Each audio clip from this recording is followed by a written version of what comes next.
नमस्कार मित्रांनो, Jagdish Chavan YouTube channel मध्ये आपलं सर्वांचं सहर्ष स्वागत आहे। तुम्ही सर्व स्वस्त असाल, मस्त असाल अशी मी आशा करतो। मित्रांनो, आज आपण बोलणार आहोत एक वेगळ्या आणि आगळ्या विषयावरती। ऋतूप्रमाणे बदल नाही केला तर हा प्रश्न अर्थ तुमच्या समोर मी ठेवलेला आहे।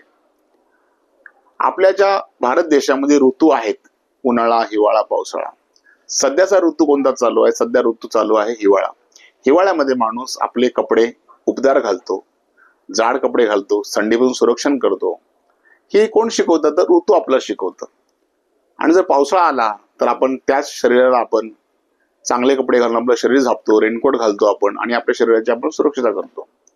आणि ते जर उन्हाळा आला, या दोन ऋतूमध्ये माणूस ज्या वेगवेगळ्या प्रकारचे कपडे पोशाख चेंज करतो, पण हिवाळ्यामध्ये किंवा उन्हाळ्यामध्ये हे सगळं चेंज करत असतो। आणि उन्हाळ्यामध्ये तो काय करतो की पातळ कपडे घालतो, थंड पेय पितो। हे आपला ऋतू शिकवतं की माणसाने कसं वागायचं आहे। मित्रांनो, आता जो काळ चालू आहे, या काळामध्ये आपणच आपल्या माणसाला दूर लोटत आहोत।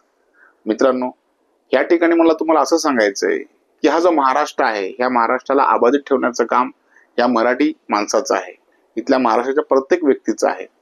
तर आपल्याच माणसाला आपण कुठे दूर लोटतोय का, हे आपण तपासलं पाहिजे। मित्रांनो, या ठिकाणी मला सांगायचं की आपली दृष्टा पण आपल्याकडे जास्त असलं पाहिजे। आता हा काळ नाही राहिला डबक्यात राहून बसायचा, आपल्या माणसाला दूर लोटायचा। आज जगामध्ये काही जरी घटना घडली तर आपल्याला सहजपणे आपल्या टीव्हीला कळतं, आपल्या मोबाईलवर कळतं।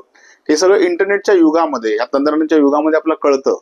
जर हे जग बदलत आहे तर आपण सुद्धा बदललं पाहिजे, आपल्या लोकांना आपण जवळ घेतलं पाहिजे।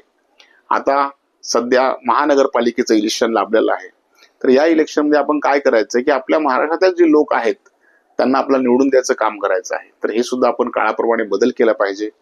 सध्या स्थिती अशी आहे की आपण बदललं पाहिजे आणि या महाराष्ट्राचा विचार केला पाहिजे। आणि 15 तारखेला आपण आपला मताधिकार वापरला पाहिजे आणि आपल्या व्यक्तीला आपण निवडून दिलं पाहिजे। तर हा ऋतूने सांगितलेला बदल तसा माणसाने पण आपल्यामध्ये बदल करावा, हे मी तुम्हाला सांगू इच्छितो। नमस्कार।